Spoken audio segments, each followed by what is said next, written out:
नमस्कार दोस्तों, सीएसवी ज्ञान बुक में एक बार फिर से आप लोगों का बहुत बहुत स्वागत है। दोस्तों, आज की वीडियो में हम आप लोगों को बताने वाले हैं कि आप अपने खेत की पैमाइश नक्शे और गुनिया की सहायता से कैसे करेंगे। बहुत सारे कमेंट आ रहे थे कि सर नक्शे और गुनिया की सहायता से खेत की पैमाइश कैसे की जाती है, उसके बारे में एक वीडियो बनाइए। तो आप लोगों के कमेंट पर ही ये वीडियो मैं बना रहा हूँ। तो आप लोग इस वीडियो को पूरा देखिएगा, और अगर आप पहली बार मेरी वीडियो को देख रहे हैं तो चैनल को जरूर सब्सक्राइब कर लीजिएगा, और वीडियो अच्छी लगे तो एक लाइक जरूर कर दीजिएगा, और अपने दोस्तों में भी शेयर कर दीजिएगा ताकि उनको भी पता चल सके कि नक्शे और गुनिया की सहायता से खेत की पैमाइश कैसे की जाती है। तो चलिए हम लोग सीख लेते हैं कि नक्शे और गुनिया की सहायता से खेत की पैमाइश कैसे करते हैं। तो दोस्तों, आप लोग देख रहे हैं ये मेरे पास एक नक्शा है और ये जो है एक गुनिया है। ठीक है, इस गुनिया की कीमत बाज़ार में 20 से 25 रुपये है। ठीक है, आप इसे ले सकते हैं। तो चलिए जान लेते हैं इस गुनिया के बारे में। ठीक है, तो दोस्तों, इसमें आप देख रहे हैं कि कई लकीरें खींची गई हैं, और इसमें जो खाने हैं एक छोटे छोटे, ठीक है, उनकी दूरी कितनी है। ठीक है, तो आप देख रहे हैं कि इसमें कुछ लकीरें बड़ी हैं और कुछ छोटी हैं। ठीक है, तो देखिए यहाँ पर ये लकीर देखिए बड़ी है। ठीक है, कुल बड़ी लकीरें कितनी खींची गई हैं? 1 2 3 4 5 6 7 8 9 10 11 लकीरें। ठीक है, और यहाँ दो बड़ी लकीरों के बीच में कितनी लकीरें हैं? 1 2 3 4 4 लकीरें हैं। और खाने कितने हैं? 1 2 3 4 5 5 खाने हैं। ठीक है, तो अब मैं बता दूं कि एक खाने की लंबाई कितनी होती है। इसमें एक खाने की लंबाई होती है 4 मीटर। ठीक है, या 20 कड़ी। ठीक है, अगर कड़ी में आप लोग जानना चाहते हैं तो एक खाने की लंबाई 20 कड़ी होती है और मीटर में 4 मीटर। तो देखिए इसमें 5 खाने हैं दो बड़ी लकीरों के बीच में। ठीक है, तो यहाँ से यहाँ तक की दूरी हो जाएगी 4 पच्चे 20 या 20 पच्चे 100 कड़ी, 20 मीटर या 100 कड़ी। जबकि आप जानते हैं कि 100 कड़ी बराबर 1 जरीब होता है। ठीक है, 100 कड़ी बराबर या 20 मीटर बराबर 1 जरीब, यानी 1 जरीब की लंबाई 100 कड़ी या 20 मीटर होती है। तो चलिए हम अब यहाँ नक्शे में कोई सिंपल सा गाटा ले रहे हैं। ठीक है, जो ज़्यादा टेढ़ा मेढ़ा ना हो, क्योंकि अभी हम टेढ़े मेढ़े गाटे का क्षेत्रफल निकालेंगे तो वीडियो बहुत ज़्यादा लंबी हो जाएगी। ठीक है, और अगर आप लोग टेढ़े मेढ़े गाटे का जो एरिया निकालना चाहते हैं, जानना चाहते हैं, तो आप लोग कमेंट कर सकते हैं कि सर एक टेढ़े मेढ़े गाटे का क्षेत्रफल निकाल कर बताइए, तो उस पर मैं वीडियो बना दूंगा। ठीक है, तो चलिए हम यहाँ पर एक गाटा ले रहे हैं 1077, आप लोग देख रहे हैं। ठीक है, तो इस गाटे की लंबाई और चौड़ाई जो है लगभग आप देख रहे हैं कि आमने सामने की वजह समान दिखाई दे रही है, चौड़ाई और लंबाई की। ठीक है, तो सबसे पहले हम इसमें इसकी लंबाई को माप लेते हैं। तो जिस तरफ इसमें छोटे खाने हैं, ठीक है, उसी तरफ से हम मापेंगे। तो यहाँ पर चलिए देखिए, यहाँ बहुत ध्यान से आप लोग रखेंगे जो है। ठीक, देखिए तो ये नापने में अंतर होता है। लेखपाल आपके खेत की लंबाई, जो लंबाई चौड़ाई होती है, उसमें 10 से 5 कड़ी का अंतर वो कर सकते हैं। तो इसलिए आप लोग बहुत ध्यान से देखा करिए। जब भी लेखपाल नक्शे पर गुनिया रखें तो उसको देखिए कि वो सही रख रहे हैं या नहीं रख रहे हैं। ठीक है, तो यही सबसे बड़ी चालाकी है। ठीक है, तो चलिए अब यहाँ से हम इसकी लंबाई माप ले रहे हैं। तो यहाँ पर देखिए एक खाना, दो खाना, जो बड़ा खाना है 1 जरीब वाला। ठीक है, 1 2 3 4 5, यानी 5 जरीब के बराबर, यानी इसकी जो लंबाई 5 जरीब है। ठीक है, और यहाँ से अब इसकी दूसरी लंबाई भी, इसके सामने वाली जो लंबाई, उसको भी हम देख ले रहे हैं कि 5 जरीब ही है। ठीक है, और इसकी जो चौड़ाई है, चौड़ाई भी आप देख लीजिए कितनी है।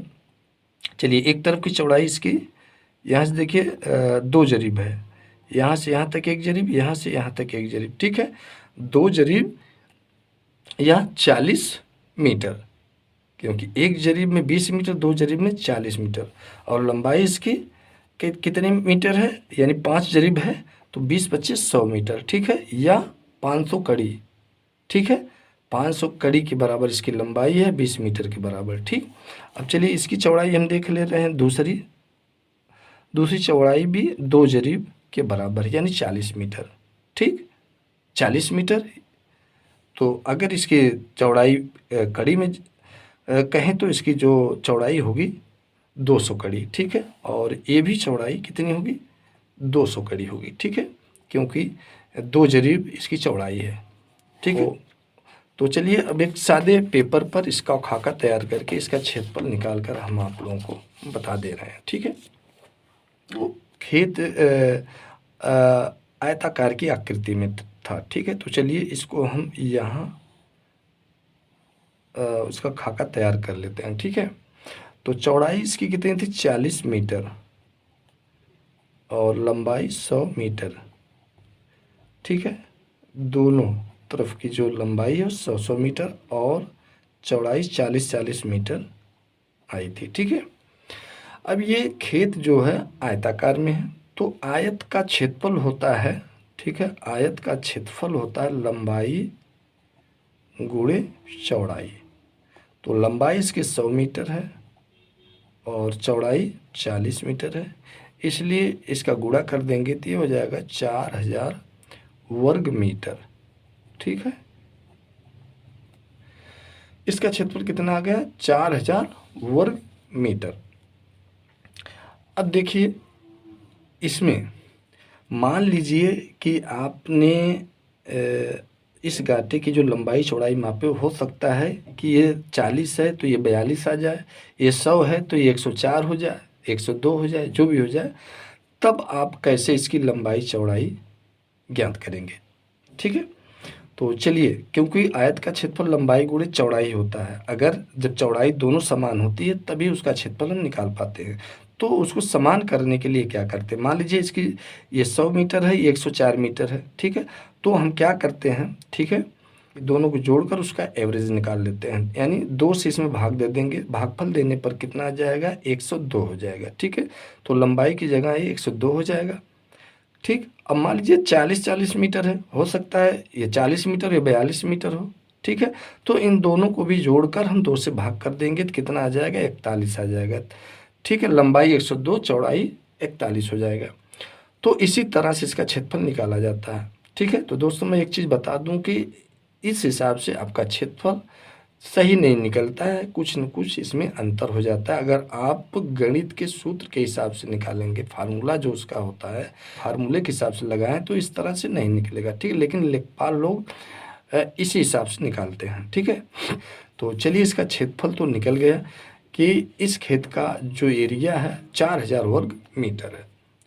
अब आ गई बात कि इस वर्ग मीटर को हम कैसे हेक्टेयर में बदलें, ठीक है, क्योंकि हमें जानना हेक्टेयर में, बीघा में, बिस्वा में या एकड़ में, ठीक है।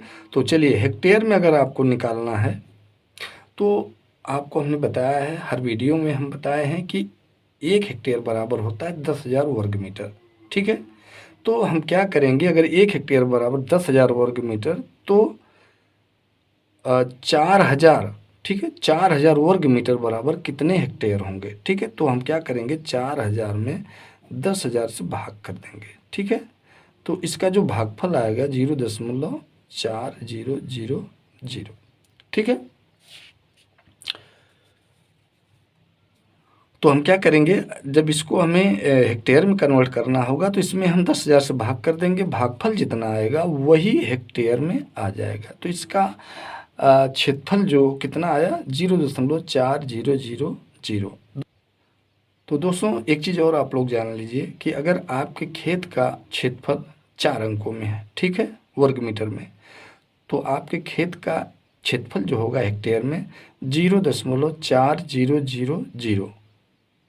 इस तरह से भाग अगर आप नहीं करना चाहते हैं, अगर आपको नहीं मालूम है कि 1 हेक्टेयर में 10,000 वर्ग मीटर होता है, तो आपको इसी तरह से यहाँ लिख देना है। अगर 4000 वर्ग मीटर है तो ये हेक्टेयर में कितना होगा, आप क्या करेंगे, अगर 4 अंक में है तो दशमलव के बाद ये चारों अंकों को लिख देना है, ठीक है। अगर मान लीजिए अगर 3 अंक में है तो उन तीनों अंकों को दशमलव के बाद 0 लिखेंगे, फिर तीनों अंकों को लिख देंगे, तो आपके खेत का क्षेत्रफल जो है हेक्टेयर में निकल जाएगा। 2 अंक में है तो 2 0 लिख, दशमलव के बाद 2 0 लिख कर और वो जो अंक होंगे दोनों उनको लिख देंगे, ठीक है। 1 अंक में है, ठीक है, मान लीजिए 4 है केवल, आपके खेत का क्षेत्रफल 4 वर्ग मीटर है तो आप कितना लिखेंगे, 0.0004 हेक्टेयर, सीधी सी बात। तो इस तरह से भी आप लिख सकते हैं। अब दोस्तों बात आ गई, अगर आपको इसे बीघा बिस्वा एकड़ में निकालना है कि आपके खेत का क्षेत्रफल बीघा में कितना होगा, बिस्वा में कितना होगा, तो आप क्या करेंगे, हमने पिछली वीडियो में बताया है, कई वीडियो हम बता चुके हैं कि 1 बीघा बराबर होता है, ठीक है दोस्तों, हर जगह की मैं बात नहीं कर रहा हूँ। 1 बीघा बराबर होता है कितने हेक्टेयर, 0.2268, ठीक है। ये हमारे यहाँ की बात है, आपके यहाँ कितना होता है आप लोग अपने लेखपाल से पूछ सकते हैं। मेरे यहाँ 1 बीघा में कितना हेक्टेयर होता है, 0.2268, ठीक। और 1 बिस्वा बराबर कितना होता है, 0.0113। और एकड़ की बात अगर की जाए, मेरे यहाँ जो है 1 एकड़ बराबर कितना हेक्टेयर होता है, तो ये होता है 0.405 हेक्टेयर, ठीक। अब बात आ गई सीधी सी, अब इसी को हम वर्ग मीटर में अगर कहें तो ये हो जाएगा 2268 वर्ग मीटर, ठीक। ये हो जाएगा 113.4 वर्ग मीटर, मैं अपने यहाँ की बात बता रहा हूँ। और ये हो जाएगा वर्ग मीटर। हाँ तो दोस्तों, अब आप निकाल सकते हैं अपने खेत का क्षेत्रफल बीघा बिस्वा या एकड़ में, ठीक है। अगर आपको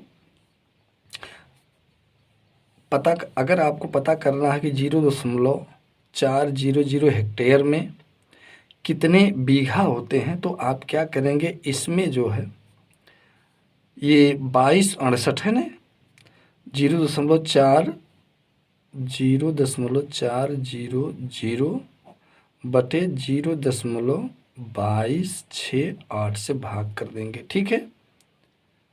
आपके खेत का रकबा बीघा में निकल जाएगा। या तो आप ये दशमलव को हटा दीजिए, ठीक है, या तो आप 4000 में 2268 से भाग दे दीजिए, या 0.400 हेक्टेयर में आप 0.2268 से भाग कर दीजिए, दोनों एक ही चीज़ है। या तो आप 4000 में, ठीक है, इससे भाग दे दीजिए, या तो आप इसमें जो है इससे भाग दीजिए, वही चीज़ सब में आपको करना है, ठीक है। आप भाग कर देंगे, जितना भागफल आएगा वही आपके खेत का रकबा हो जाएगा बीघा में। बिस्वा में निकालना चाहते हैं तो यही चीज़ आप करेंगे, इसमें इतने से भाग कर देंगे, ठीक है, या इसमें इससे भाग करेंगे, ठीक है। ये वर्ग मीटर, ये भी वर्ग मीटर है, ठीक है। या तो 4000 भागे 113.4 करेंगे, या तो 0.400 भागे 0.0113 से भाग कर देंगे। उसी तरह से आप यहाँ पर भी इसमें इससे भाग करेंगे, या 4000 में इससे भाग कर देंगे। जो भी भागफल आएगा वो आपके खेत का रकबा किस चीज़ में, बीघा बिस्वा या एकड़ में आ जाएगा। तो दोस्तों आज के लिए बस इतना ही, नमस्कार।